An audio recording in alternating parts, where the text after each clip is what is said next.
College থেকে যুক্ত হয়েছেন বিশ্বজিৎ বাপি। মাগুরায় আজকে কোনো কর্মসূচি আছে কিনা বিস্তারিত জানাবেন। ধন্যবাদ। আপনারা জানেন সকাল থেকেই কিন্তু মাগুরা কিন্তু মিছিলে কিন্তু উত্তাল হয়ে পড়েছে। মাগুরার যে শিশু ধর্ষণ, যে এই ধর্ষণ যে শিকার যে শিশুটিকে নিয়ে কিন্তু আমরা বিভিন্ন সময় আমরা মিছিল এবং সমাবেশ কিন্তু চালিয়ে যাচ্ছে। সকালে জেলা জজ কোর্ট থেকে কিন্তু জেলা আইনজীবীদের পক্ষ থেকে কিন্তু মিছিল এবং সমাবেশ এবং মানববন্ধনের মধ্য দিয়েই কিন্তু এই যে কর্মসূচি শুরু হয়। পরবর্তীতে কিন্তু মাগুরা হোসেন শহীদ সোহরাওয়ার্দী যে কলেজ, এই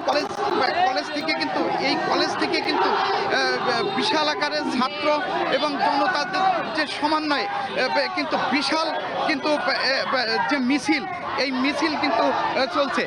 তাদের একটি দাবি, তারা কিন্তু যেটা বলছেন যে রাতের গভীর রাতে যে আসামিকে যে কোর্টে হাজির করে তারা কিন্তু যে শুনানি নিয়েছে, সেখানে কিন্তু যে চারজনের যে প্রধান আসামি যে হিটু শেখ, তার কিন্তু হিটু শেখের কিন্তু 7 দিনের রিমান্ড মঞ্জুর করেছে এবং বাকি যে 3 জন তাদের কিন্তু 5 দিনের রিমান্ড মঞ্জুর করেছে।